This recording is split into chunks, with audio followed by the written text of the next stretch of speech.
Hello, hello, hello. It is your girl, Nicole Ryan with Lana Solutions, your debt diva. And if you're just tuning in, we pretty much talk everything finances, to be honest with you. A lot of people giggle and they ask, what exactly do you do? Well, I own a debt relief company and we specialize in credit education. But we've been blessed to work with you, Omaha, and the surrounding areas.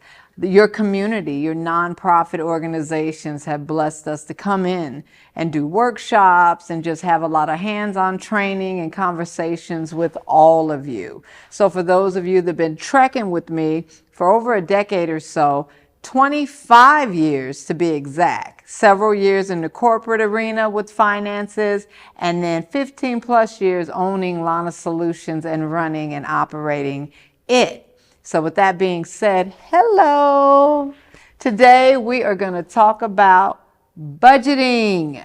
And I try to reiterate on purpose some of the topics that I discussed because I love to stay in my lane, you guys. And my lane is debt relief. And I cannot exhaust debt elimination and just being relieved from the burden of debt.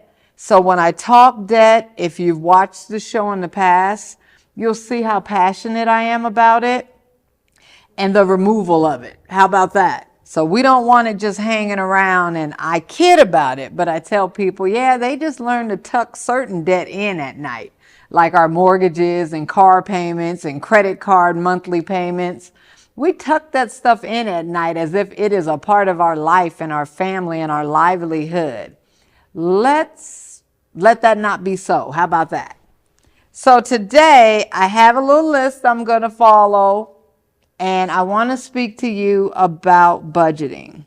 So let's call it Budget Smart Omaha, right? And if you're in the surrounding areas, we are not going to write you off. You are welcome, welcome, welcome. Let's work together to eliminate the debt that is here in Omaha, Nebraska and the surrounding areas. And if you just happen to tune in on a social media platform, this is applicable to you and your state too, all right? So there's no favoritism when it comes to debt. So the first thing, you guys, let's track our monthly spending. And I say ours because even as a subject matter expert, there's something about life continuing to life, right? And there are a lot of unforeseen circumstances that can happen to individuals, like COVID, where it's out of our control. So the sooner we can start to track our monthly spending, the absolute better. So what does that look like? Keep an eye on where your money goes. Housing, groceries, utilities, and transportation. Anybody who knows Dave Ramsey at DaveRamseySolutions.com knows that these are the four walls of your house, the way he likes to tell it. Know exactly how much you're paying for your housing, monthly housing, your groceries, your utilities, and your transportation. Let's start with housing. You're either renting, you have a mortgage, and if you're in college or you're younger, you may even be renting a room or staying with someone. Either way, if there's money going out for that housing, we need to know exactly how much is going out and why. What I found in my business doing one-on-one sessions with you in Omaha, Nebraska, and all over the states, housing costs can be overlooked. And we can get comfortable with having more house than money. I like to call it house poor. And if that's you, this is not to shame you. This is to get you to really sit down and see 100% of the income you have coming in and what exactly is going out. Now, it's said that your housing expense should be around 25 to 30% of your income. A lot of us are living 50 to even 70% of our income to make our mortgage payment or our rent payment. And if you're living in a room and you're making a payment to mama or whomever, your roommate in college, these are the statistics. So when you sit down, the first thing I want you to do when tracking your money is identify some of the largest expenses that you have. And statistically, that is your housing and your transportation. I'll throw the groceries and the utilities in there, but you know what? I think we all know when it comes to groceries and utilities, these are also necessities that you're going to have to pay no matter what, but a lot of us try to work around those two pieces. But when it comes to your housing and your transportation, here in Omaha, Nebraska and surrounding areas, you know what? Even if you're catching a bus, but I'm going to stay on the automobile and the auto financing, that housing needs to be 25 to 30% of your income. If it is not, I would ask you to either consider bringing in more earned income. They talk about the wealthy have at least 7 streams of income. Start to tap into that idea so that you can get that percentage lowered. Another thing that you can do, especially if you own your own home and you have a mortgage, do not be afraid to make an additional payment each month when you're able to, or even just a little bit more. It can save you years on top of a 30-year fixed mortgage plan or 15-year, whichever one you have. Keep things like this in mind because it's those little things that will save us time and money. So, track your monthly spending. Keep an eye on that housing and those transportation, those auto loans. Sometimes, if you're able to, if you're renting, I've had clients, are you ready for this? Married couples with kids move in with their parents. But guess what they did a year later? They bought their own home. They were able to save up. They were able to eliminate debt, and they were able to get things in order. And that might not be your case. It's okay. But what I don't want you to do is to continue to live paycheck to paycheck. At some point, you're going to have to get real about tracking your money and seeing exactly where it's going. So what better way than to start with the 4 walls, Dave Ramsey calls it, housing, grocery, utilities, and transportations. So I got you on the housing. Let's talk about the transportation. Housing sometimes can be tough, but if you really take a look at it, and when that lease gets ready to be up, if you studied and you look for other areas to live in, sometimes target areas, you guys, being a single mother, I can tell you this about target areas that don't cost as much in Omaha, Nebraska. Don't judge a book by its cover. I've been blessed to live in all areas of Omaha and the surrounding areas. With that being said, you guys, there was a time when I too would judge because of particular areas and I would not live there. But my budget said at the time, this is where I had to live. And it actually will break off a lot of those prejudices and judgmental views of certain areas in Omaha, Nebraska. Just keep in mind, in order to budget, sometimes you're going to have to sacrifice a little bit for the long run, all right? So if you're staying in a house that you can't afford, you're really going to have to consider making more money, or you're going to have to consider downgrading at some point. If you have friends and family members, loved ones who are able to take you in to help you cut those expenses, if you can mentally handle that, because that's not for everybody, let's go for it. Transportation. When we go out to buy these cars, a lot of times we don't need them. We do it because we have what my friend Angela Thomas at Ameriprise Financial says, an illusion of wealth. So what it means when I get the bigger car and the bigger house, I've made it. No, the only thing that we've made, especially with transportation as a depreciating asset, is bigger debt. comes with bigger houses and bigger cars, or shinier, or more expensive, or whatever. But if you can't afford it and the math is telling you with your transportation, you want the Cadillac truck, but it's saying let's stay in this older Honda Civic for another 3 or 4 years or whatever that may be, so you can save up, so you can get the Cadillac truck. I'm not saying don't have the big house and the big car if that's the desire of your heart, but I'm going to tell you, like I tell you on every show, manage your purchases. Go get the Louis Vuitton bag.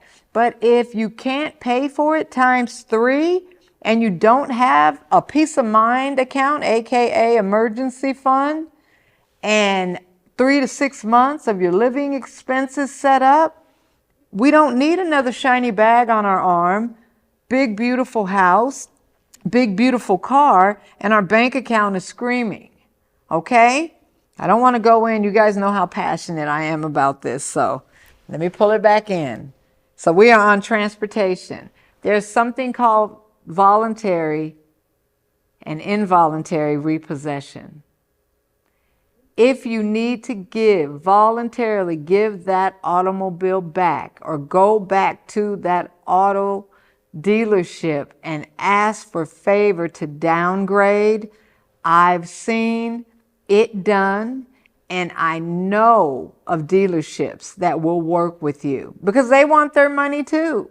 They don't want to have to involuntarily come get the car. They would like you to call them and try to work with them. And don't let repossession scare you. I've had clients where they've been repoed. They owed $23,000. They paid $8,000 and bought the car from the bank. So they'll negotiate with you. But what I don't want you to do is to continue to stay in that high car payment to look like you have something you don't have. I should have turned that off, you guys. My apologies. To look like you have something you don't have. It's an illusion of wealth. And that's what we're not going to do. So with that being said, talk to your dealership about lowering that car payment. Stay in the older car and polish it up. And if you have to and you are able to, give the car back. If they won't work with you, give the car back. They'll auction the car off. They'll apply it towards the balance. You'll end up paying the difference, but I'll tell you what, you will be free from what sometimes can be a costly mistake that goes on and on for generation to generation. I see my clients pay off the car 5-year. I think they even stretch them out to 7 years now, and then turn around and do the exact same thing. It's designed for you to do that. The same thing with the Apple phones. Manage your purchases so you can buy these things. Why continue to pay debt month after month after month when you can save this same money and negotiate and get a beautiful deal? I'm going to tell you something about iPhones while I'm on this subject, and then I promise I'll get right back. I, on purpose, will wait out the iPhone storm, right? And I kid you not, within that same year or the next year, I end up buying almost the latest iPhone or the year behind it. Seriously. And I save hundreds of dollars, you guys. It normally goes for about $1,000, right? When you get it fresh, or $1,100. If you would just practice delayed gratification, you will save yourself so much money on houses, cars, and electronics, anything you can think of, anything your heart desires. But you have to learn how to enjoy what you have. And even with the older cars, let's get back on transportation. Polish that car up. The maintenance behind it, thank you, Chariots for Hope. That's a transportation barrier nonprofit here in Omaha, Nebraska. If you're having issues with fixing your car, putting gas in your car, you need a car, you don't have a car because you can't afford a car, contact Chariots for Hope and let them know Nicole with Lana Solutions. You've seen her on KPAO, sent you. And let me tell you though about Chariots for Hope, if you run and try to get help with your mechanical costs or gas, or you just need a car, you go through a program and you go on a list. We don't just hand you a car. You have to do the work. You have to put skin in the game. And the same thing goes for having the extra monies to do the things that you want to do. There has to be skin in the game. And I know a lot of times it seems like, well, life just keeps happening. And every time I try to get one thing paid off, something else happens. Well, I'm telling you, after over 25 years of hearing these stories, I know now that even if you put away $5 a paycheck, at some point, you're going to have a big enough cushion where you can start to invest and start to move things around to work for your favor. But what you cannot do is continue to run around with that illusion of wealth, thinking because I have the big, shiny, name brand, whatever it may be, house, car, bag, clothes, that makes me rich, because it does not. Okay? With that being said, you need help on that? We can get you to some counselors around money as well. They have Bridges Out of Poverty, where I believe they even pay you. It's a nonprofit to shift that mindset and to start thinking better around finances and removing that fear too. All right, so we are tracking, or should I say trekking, all about budgeting. And it might take me a little time. I may have to break this up in segments now that I'm realizing. But today we are talking about track your monthly spending. Keep an eye on where your money goes. Your housing, your groceries, your utilities, and transportation. I'm going to get off the transportation piece now. I just want you to do your homework and don't run out and just buy cars. And don't just buy beaten down cars.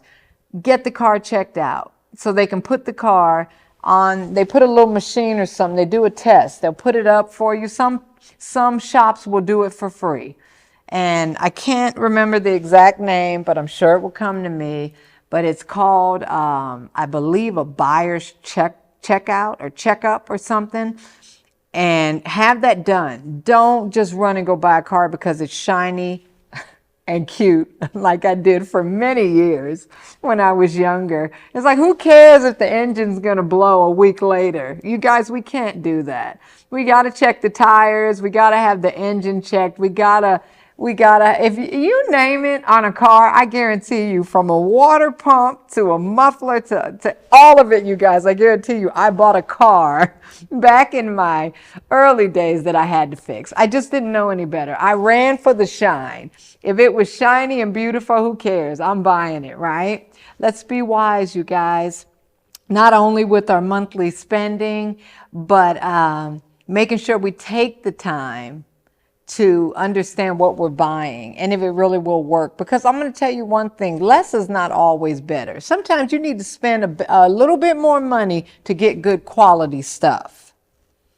All right, so groceries and utilities. Oh my goodness.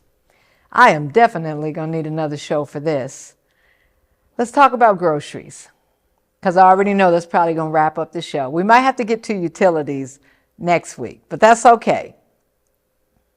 I kid you not, as I comb through all the expenses of my clients over the last 25 years, restaurant and fast food spending has to be one of the biggest, most unconscious debts out there. I just heard a story on a couple who got out of debt. So if any of you ever listened to Dave Ramsey, once you do like his Peace of Mind University and his total out of debt money makeover book and a lot of his items, these people finally get out of hundreds of thousands of dollars worth of debt. And then after they do it, they come on the show and they get to scream, "We're debt free." This couple stopped going out to eat for 2 years. And let me tell you how much debt they eliminated. And I get that it's a couple, and some of these couples, they make an okay income, but keep in mind, they were still in debt. In 2 years of no restaurant eating, they were able to clear up $186,000, you guys. And guess what? Friends and family members made fun of them. But who's laughing now? They have no debt, you guys. And when Dave Ramsey says debt free, we're talking the mortgage, the car, the student loans, the medical debt, that stuff we tuck in that we think is supposed to be with us for the rest of our life. No, you guys, you too can be debt free. I've seen it statistically with Gary Cassie, who is another financial guru that you can start watching on social media, and Dave Ramsey clients. In 5 to 7 years, even staying on the income that you're currently on. It is the unconscious spending. I tell you, whether you're in the penthouse or the poorhouse, I have seen it done. If you sit down and you start to track where your money is going, that light bulb is gonna go off, and you're gonna say, honey, did you realize that we are spending $30 a month on Netflix? Have you realized how that rises? It goes from, who remembers when Netflix was $9 a month, $12 a month, $15 a month? It's almost up to $30 a month now. And if you do your math, annually, you guys, it's almost $400 a year. For some people, the younger folks, that's a life insurance policy. Keep an eye on where your money is going. And I assure you, some of the things that you're wanting to do, go on vacation, get a nicer car, buy nicer clothes, you're going to find as you start to save, store, and invest, you're going to have this cushion of money because you're not going to be that impulse shopper. When you walk through the checkout line, you're just grabbing whatever is in hindsight, right? And I know that because of my bachelor's in marketing. We groom you to purchase items from us. Walk into your department store that you love, Von Maur, Finish Line, and listen to the music they're playing when you go in there. It's a party, and it's just for you, the consumer. But I ask you this day, if you didn't get anything from the show today, is that you take a look at your spending. And if you've been trekking with me, you know what spend means. Spend means to throw out. It means to throw your money in the trash, your hard-earned money. You're just throwing it away when you spend it. Let's manage it so we can purchase the items that we really want, okay? So until next time, we'll piggyback on the utilities because the utilities are really short and sweet, you guys. Just keep an eye on those. But we'll digress. For today, I want you to track your spending, Omaha, Nebraska, and start to manage your purchases and surrounding areas. And I'll say whoever catches me on social media. Have yourself a beautiful day, evening, and until next time, it's your girl, Nicole Ryan with Lana Solutions, your Debt Diva. Bye.